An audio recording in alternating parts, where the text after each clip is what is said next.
할렐루야. 하나님께 영광 돌립니다. 여러분 모두를 예수님의 이름으로 축복합니다. 오늘은 11월 첫 주일 말씀 묵상입니다. 말씀은 히브리서 11장 22절입니다. 먼저 기도합니다. 영광과 감사를 하나님 앞에 올려드립니다. 온 마음으로 하나님을 사랑합니다. 은혜를 사모하며 하나님의 음성 듣기를 사모하는 주의 백성들이 있습니다. 우리의 마음과 눈과 귀를 열어주시고 하나님의 말씀을 굳게 믿음으로 우리에게 당한 믿음의 경주를 히브리서 11장에 있는 우리의 선진들처럼 잘 감당할 수 있도록 하나님께서 은혜를 더하여 주시기를 원합니다. 마지막 때 분명한 징조들이 사람들 마음속에 나타나고 있는 시대입니다. 이럴 때 우리가 깨어 근신하고 노아와 그 가정이 은혜를 입었던 것처럼 이 마지막 때 주의 백성들이 하나님의 은혜를 입게 하옵소서. 오늘로 말씀하실 하나님을 찬양합니다. 종을 낮추시고 겸손하게 하시고 오직 말씀의 통로만 되게 하옵소서. 예수님을 기도합니다. 아멘. 자, 히브리서 11장 22절 봅니다. 믿음으로 요셉은 임종시에 이스라엘 자손들이 떠날 것을 말하고 또 자기 뼈를 위하여 명하였으며. 아멘. 믿음의 8번째 경주자입니다. 아벨, 에녹, 노아, 아브라함과 사라, 이삭, 야곱, 요셉으로 이어지죠. 여러분, 우리가 믿음의 사람들을, 우리의 선진들을 살펴보고 있는데 우리가 이들과 함께 같은 레인을 바톤받아 달리고 있다는 것, 믿음의 같은 한 팀의 경주자가 된다는 것, 참 감동적인 일입니다. 놀랍지 않습니까? 아브라함이 달렸던, 노아가 달렸던, 아벨이 달렸던, 이삭과 야곱과 요셉이 달려갔던 이 믿음의 경주, 천국을 향한 이 레인, 피할 수 없는 당한 경주, 우리가 함께 이 믿음의 경주를 감당한다는 것, 놀라운 것입니다. 우리 앞에 잘 달렸던 우리 선배들이 우리에게 바톤을 잘 물려줬습니다. 여러분, 힘을 다해 달리십시오. 분명한 사실은 이들의 믿음이 그들이 믿음으로 살았다고 해서 손해봤습니까? 그들이 실망했습니까? 아니다라는 겁니다. 오직 믿음으로 최고의 생애를 살았던 사람들 아닙니까? 하나님께서 인정하시고 세상을 복되게 했던 최고의 삶을 살았던, 우리는 아브라함처럼 달리기 원해야 되고 다윗처럼 달리기 원해야 되고 예수님의 자손들로 그 족보 속에 있는 자들로 당한 경주를 감당해야 됩니다. 자, 요셉에게 주목하십시오. 요셉에게는 어떤 특징이 있습니까? 그가 애굽의, 여러분 요셉 하면 생각나는 게 뭐예요? 애굽의 총리를 생각하죠. 그러나 중요한 사실은 그의 직분이 아니라 그가 그 직분에 넘치는 그런 삶과 헌신을 감당했다는 겁니다. 총리가 된다는 것, 대통령이 된다는 것, 우리가 장관이 된다는 것, 놀라운 축복이죠. 그런데 그 자리에서 화근이 되고 문제만 일으키고 망언만 일삼는다면 과연 그것이 축복일까요? 아닐 겁니다. 여러분, 요셉은 사본아빠네아 생명의 부양자, 생명의 구원자, 온 땅이 기근으로 재난으로 허덕일 때에 그 땅에 하나님의 은혜가 오게 하고 생명을 살리는 생명의 부양자가 되었다라는 겁니다. 마침내 하나님이 그를 그렇게 만드신 거예요. 이제 여러분, 우리가 요셉 하면 생각나는 그의 입에서 나오는 고백이나 주변 사람들의 평가에 주목할 필요가 있습니다. 왜냐? 그것이 곧 그의 열매이기 때문이죠. 하나님을 영화롭게 하고 세상을 복되게 했던 그의 열매, 우리가 요셉하면 첫 번째 떠오르는 단어가 뭐예요? 꿈꾸는 자라는 거지. 창세기 37장 19절 말씀을 보면 요셉이 다가오는 것을 보고 그 형들이 죽이기를 꾀하여 서로 이르되 꿈꾸는 자가 오는도다. 그 꿈이 어떻게 되는지 우리가 볼 것이다 라고 말합니다. 구덩이에 던지고 그를 죽이기를 꾀하고 정말 그 꿈대로 우리가 그에게 절하고 아버지도 또 어머니도 그 가족들이 전부 그에게 절하는지 보자 라고 악한 계획을 세웁니다. 여러분, 이 꿈이 어떤 꿈입니까? 중요한 사실은 하나님으로부터 왔다는 것입니다. 그리고 마침내 그 꿈대로 되게 하셨다는 것이 중요하죠. 그런데 우리가 기억할 것은 이 꿈으로 인하여 미움을 받죠. 창세기 37장 5절 11절 말씀 보면 야곱이 이 요셉을 차별해서 채색옷을 입히죠. 그러니까 형들이 시기하고 미워하는데 거기다 대놓고 꿈까지 이야기합니다. 내 단에 당신들의 단이 절하더이다 말하고 또 하늘의 해와 달과 11별이 내게 절하더이다. 이런 꿈들로 인하여 미움이 더 커지고 시기가 더 커져요. 이건 그럴 수밖에 없습니다. 하나님의 역사는 육성과 인간과 세상은 화근이 되게 되어 있어요. 그러므로 여러분, 우리는 하나님이 우리에게 주시는 꿈들을 소중히 여기고 그것을 함부로 말하거나 하면 안 됩니다. 가치 있게 여겨야 되고 하나님 안에서 우리에게 주신 계획들, 꿈들을 소중히 여겨야 돼요. 그렇게 되도록 마침내 하나님의 꿈대로 되도록 누가 다루십니까? 하나님이 다루시죠.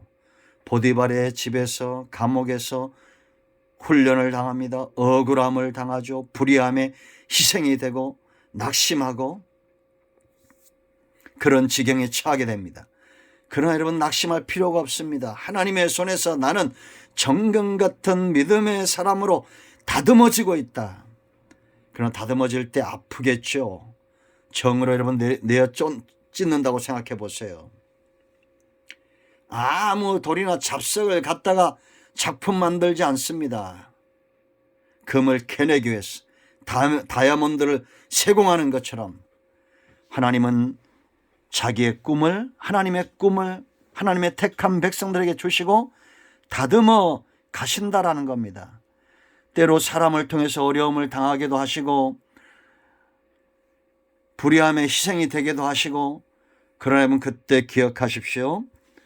우리의 영적인 생명과 하나님의 뜻을 꺾을 존재는 없다라는 겁니다. 저는 여러분 모두가 꿈꾸는 자라는 것을 믿습니다. 하나님이 주신 꿈이 있지요. 두 번째 중요한 것은 요셉하면 형통한 사람이다라는 겁니다. 형통한 자. 창세기 39장 1절로 9절 말씀을 읽어보세요, 여러분.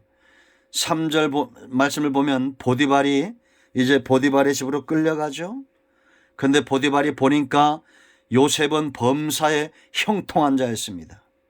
그래서 그 집의 모든 소유를 총무를 삼아 맡기죠. 그런데 5절 말씀 보면 그때부터 보디발이 모든 소유를 요셉에게 맡긴 그때부터 보디발의 집도 형통하기 시작합니다. 우린 이런 사람과 함께 해야 됩니다. 세상 사람들과 함께 하지 말고 요셉 같은 사람과 함께 해야 돼요. 그럼 요셉은 어떤 사람입니까? 2절, 3절, 5절 말씀 보면 여호와께서 요셉과 함께 하심으로, 요셉은 하나님과 함께 하는 자였어요. 그러므로 5절 말씀 보면 요셉을 위하여, 보디발을 위해서가 아니라 요셉을 위하여 보디발의 집에 복을 주셨다라는 겁니다. 저와 여러분이 이런 위치를 차지하지 않으면 무당들이, 이 땅에 보세요, 이런 무당들이 판을 치는 겁니다. 왜 국회의원들과 장관들 가운데 요셉 같은 사람들이 일어나지 않을까요? 우리는 요셉 같은 사람이 장관이 되고 총리가 되고 대통령이 되도록 기도해야 됩니다. 저와 여러분의 후손들이 그렇게 되기를 바랍니다. 그러므로 우리가 가는 곳마다 하나님이 함께 하심으로 내가 있는 곳에 축복의 통로가 되고 내가 만나는 사람들이 복을 받는 아브라함과 이삭과 야곱의 언약이 이제 요셉에게 와서는 더 구체화되고 넓어짐을 봐야 됩니다. 우리가 해야 될 것은 뭐겠어요? 하나님이 이렇게 함께 하시도록, 요셉이 하나님과 함께 하시도록, 요셉에게 하나님이 함께 하시도록 요셉이 했던 건 뭡니까? 바로 따라합니다. 코람데오. 한 번 더, 코람데오. 코람데오입니다. 하나님 앞에서. 이렇게 형통할 때는 반드시 미혹이 있고 위기가 옵니다. 보디발의 아내가 그를 미혹하죠. 그때 요셉이 했던 말이 뭡니까? 내가 이 큰 악을 행하여 하나님께 죄를 지을 수 없다. 코람데오, 하나님 앞에 섭니다. 결국은 누명을 쓰고 이 악한 일에 동조하므로 감옥에 가요. 그런데 감옥에서도 누군 계십니까? 하나님은 계셔요. 그래서 21절 여호와께서 39장 21절 여호와께서 요셉과 함께 하시고 그에게 인자를 더하사 간수장에게 은혜를 받게 하시매. 잘 나갈 때 우리는 하나님의 인자를 택해야 됩니다. 하나님의 은혜를 택해야 돼요. 간수장이 옥중제수를 다 요셉의 손에 맡김으로 그 재반 사물을 요셉이 처리하였다. 하나님이 이 감옥에서 요셉에게 어떤 일을 행하셨는가를 우리가 보게 됩니다. 술 맡은 관원장, 떡 맡은 관원장들을 만나게 하시고 그들의 꿈을 해몽하고 그들 기억 속에 요셉을 기억하게 합니다. 그러나 그들이 형통하여 요셉을 잃어버리지만 때가 되면 그 기억이 재생되게 됩니다. 형통한 자, 여러분, 내가 비록 갑자기 어려움을 통해서 더 문제가 심각해진다고 걱정하지 마세요. 하나님 안에서 하나님께 더 심각한 상황이라는 건 없어요. 하나님은 여전히 그곳에 있습니다. 감옥에도 보디발의 집에도 하나님은 여전히 요셉과 함께 하시는 거예요. 우리가 주목할 말씀. 또 세 번째, 창세기 41장 38절 말씀을 보면 이건 바로가 그의 신하에게 말하는 겁니다. 그리고 그의 신하들도 하나같이 인정해요. 이거는 성령이 역사하기 때문이에요. 저는 이런 체험들을 많이 합니다. 최근에도 장례식에 2번이나 참석을 했는데 젊을 때 내 혈기로 내 능력으로 할 때는 그런 걸 체험하지 못했는데 요즘은 아직도 저는 하나님이 주실 은혜가 많다고 생각하는데요. 요즘은 옛날과 달라요. 결혼식도 그렇고 장례식도 가보면 찬물을 뿌린 듯 사람들이 조용하고 집중합니다. 하나님이 그렇게 하시는 거예요.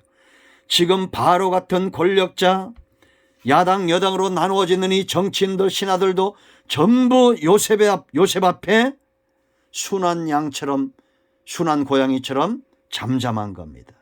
바로가 뭐라고 말하는지 아세요? 그의 신하들이 이르되 38절 보세요. 이와 같이 하나님의 영에 감동된 사람을 우리가 어찌 찾을 수 있으리요 하고 요셉에게 이르되 하나님이 이 모든 것을 네게 보이셨으니 너와 같이 명철하고 지혜 있는 자가 없도다. 너는 내 집을 다스리라. 내 백성이 다 네 명령에 복종하리니 내가 너보다 높은 것은 내 왕자뿐이니라. 온 신하들이 다 바로의 말에 동의하죠. 여러분, 하나님의 신에 감동된 사람들의 특징이 있습니다. 그것은 바로 지혜, 명철이 있다는 거예요.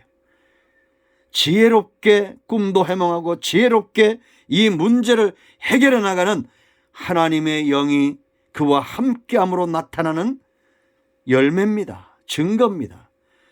그러나 보다 중요한 것은 하나님의 신에 감동된 자는 하나님의 뜻에 철저히 수종을 들어요. 자, 41장 15절 말씀을 보면 바로가 말합니다. 바로가 요셉에게 이르되 내가 한 꿈을 꾸었으나 그것을 해석하는 자가 없더니 들은즉 너는 꿈을 들으면 능히 푼다 하더라. 이 말에 요셉이 이렇게 말하지 않았습니다. 맞습니다. 나는 꿈꾸는 은사가 있습니다. 꿈을 해몽하는 은사가 있습니다. 이렇게 말하지 않습니다. 뭐라고 말하냐? 요셉이 바로에게 대답하이르되 내가 아니라 하나님께서 바로에게 편안한 대답을 하시리이다. 그리고 당돌하게 바로의 꿈에 대해서 해몽합니다. 암소의 꿈과 이삭의 꿈 우리가 잘 알죠. 읽어보세요. 읽어보면 다 이해가 됩니다.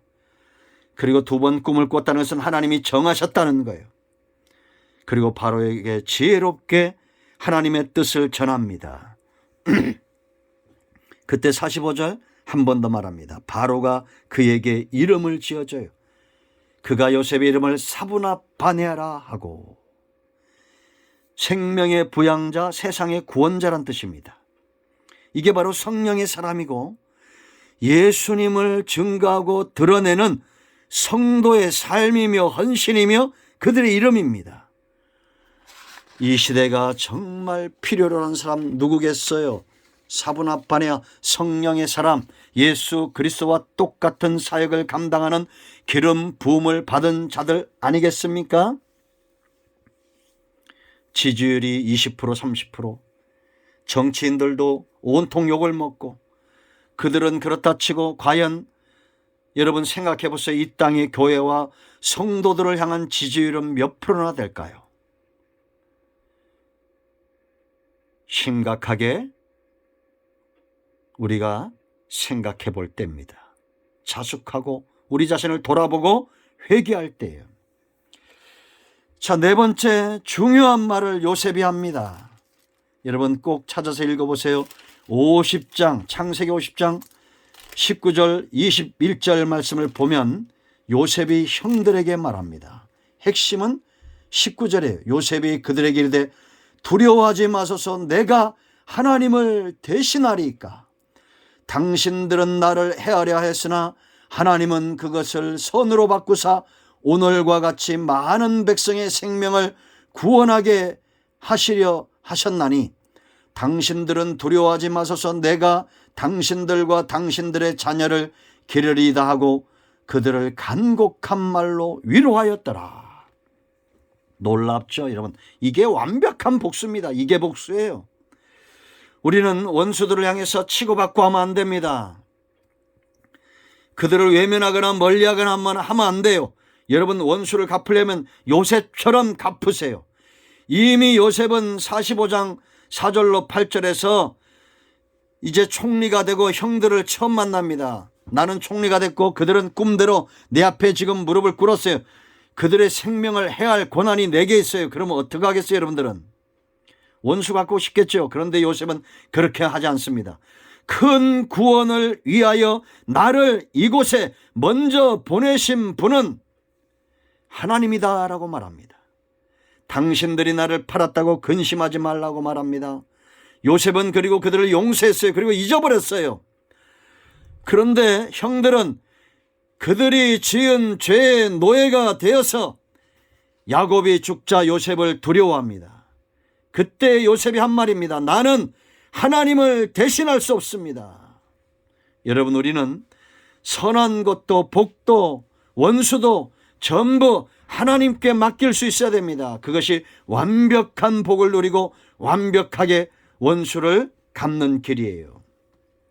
여러분 제가 여러 번 말씀드렸죠. 원수가 없는 것은 예수 믿고 십자가에 돌아와 그들의 죄를 회개케 하는 것, 그것이 완벽한 복수입니다. 마지막으로 다섯 번째, 그의 맹세에 주목해야 됩니다. 꼭 이 말씀들을 찾아서 한 번 더 읽어보세요.